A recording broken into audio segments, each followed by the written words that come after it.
A gente continuar essa conversa fora, tem que falar dos nossos patrocinadores, que no caso é apenas nós mesmos, que é na verdade vocês. Vocês patrocinam a gente se tornando membro. Tem tudo lá. Até uma seda, umas paradas assim. Opa, desculpa, Food, não tem não. Mas você tava falando que essa era uma questão antiga. Essa é uma questão antiga pelo seguinte, porque assim, uma coisa é o monarca dizer que pra ele, se Deus não existir, fudeu, eu vou virar egoísta, certo?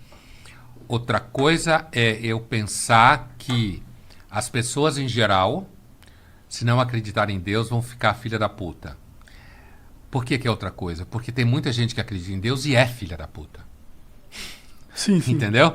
Então, a religião enquanto tal, apesar de que ela tem efeito moral, sem dúvida nenhuma, em alguma medida, de conter comportamentos, botar pessoas numa certa linha e tal, muita gente já mata, ou já matou por religião. Entende? Então, sim. Às vezes a religião é o que permite ela matar, inclusive. Ela faz uma leitura da religião, que evidentemente outro pode fazer outra leitura, porque tudo que é ser humano, tudo que é do ser humano, a gente pode ler assim o assado, né? Sim, está aberto a interpretações. Isso, Mas é muito comum uma pessoa chegar à conclusão que pra ela, se Deus não existe, pra ela, tipo, fudeu, assim. Fica tudo como você falou, se é tudo ao acaso, então foda-se. Mas tem muita gente que não acredita em Deus e não sente isso, entendeu? Só puxa um pouquinho o microfone pra você. Tem muita gente que não acredita em Deus e não sente isso. Não, mas quando eu não acreditava em Deus, eu também... Eu era uma pessoa boa, tá ligado? Eu não fazia coisas erradas, mesmo não acreditando em Deus. Só que com o tempo, não era questão de ser bom ou não, na verdade. Era mais a questão de propósito. Era mais a questão de tipo, ok, por que eu quero? Por que eu vou me esforçar se isso aqui é tudo aleatório? E foda-se. Pra mim parece um jogo cruel essa porra. Você me dá a vida na parada aleatória, parece meio cruel. Parece assim, olha esse universo aqui. Você conhece isso desse universo, mas você sabe que você conhece isso. Tipo, eu ainda sei o quanto eu tô perdendo. Eu sei o quão limitado é a minha vida. É cruel essa porra. Não? E aí você põe numa vida, e não é uma vida perfeita, no sentido que você vai poder ter as experiências que você quer. É uma vida cruel também, é uma vida de merda. É uma vida onde que a maioria das pessoas nem chega a fazer o que quer. Quem é o pessimista aqui? Continue. Mas é como eu vejo a vida, entendeu? Se ela não tem um propósito, se a gente não tá aqui por algo maior, é só uma brincadeira muito sem graça, muito cruel, e que eu não faço tanta questão de participar. Tá, mas tu sabe que a vasta maioria das pessoas nem presta atenção nessa porra. Com certeza. Nem chegar a formular esse raciocínio. Mas é porque eu tive o privilégio de ter tempo pra caralho. E de não ter que me preocupar com a minha subsistência. Aí a gente tem o que pensar. Aí você começa a pensar. Tem gente que tem tempo pra caralho, não se preocupa com a sobrevivência e não formula esse raciocínio. Com certeza. Talvez seja melhor. Tem uma história pessoal aí em jogo. Uma questão tua pessoal, entendeu? Entendi. Como todo mundo tem questão pessoal. Tem a tua história, sei lá por que razões forem, que levou você, no seu tempo livre, na sua condição material, você ser capaz de organizar esse raciocínio. Me interessar sobre isso. E pensar, porque isso é um raciocínio filosófico, né?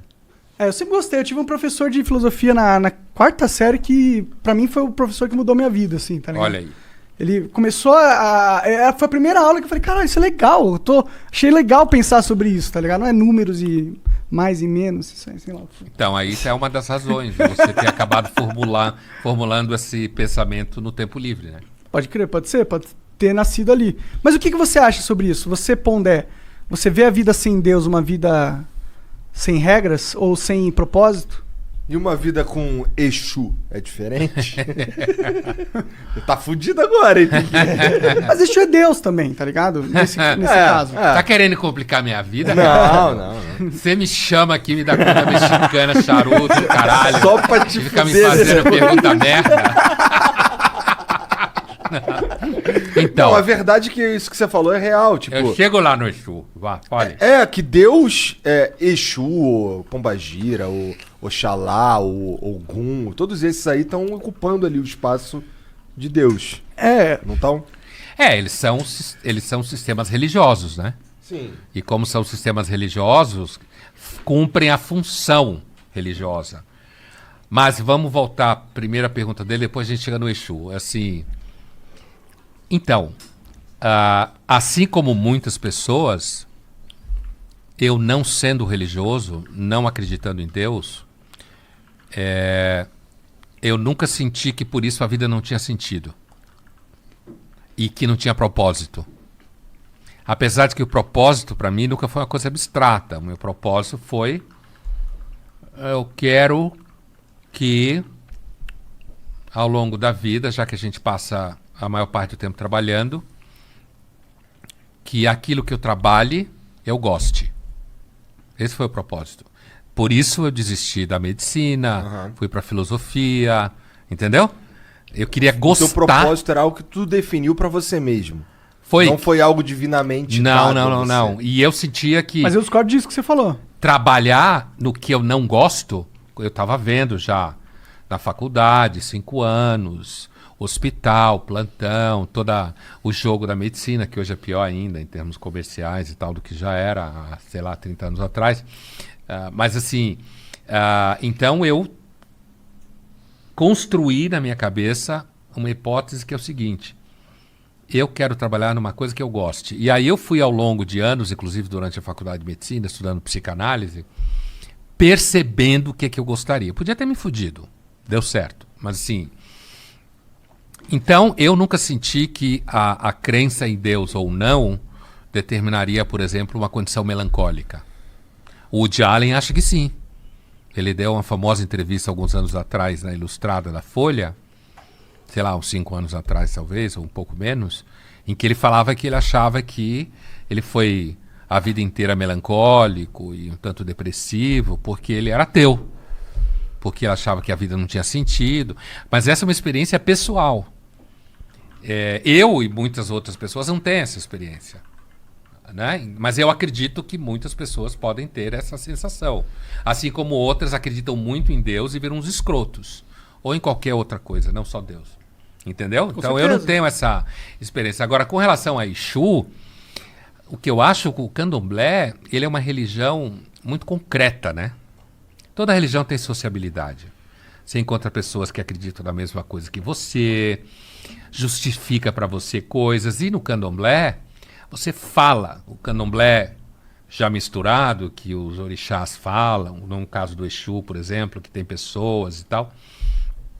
As pessoas falam com você diretamente, te orientam, você começa a interpretar sonhos, achando que esses seres estão falando com você.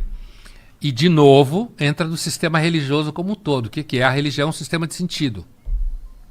Prático e teórico. Funciona melhor quando é prático. É um sistema de sentido que ajuda você a atravessar sofrimento, perdas, organizar seu dia a dia. Só que, para muita gente, essa organização tem que ser concreta. Tipo, eu vou para a igreja todo final de semana, meu filho conhece uma menina, eles namoram, minha mulher tem amigas, eu tenho amigos, a gente vai comer pizza junto, todo mundo depois da igreja, no domingo. A gente não tem dinheiro para ter clube, não tem casa em Campos do Jordão, não tem casa na praia, não viaja nunca, não dá para jantar. Mas tem a igreja constrói e, no final das contas, foi porque eu aceitei Jesus no coração.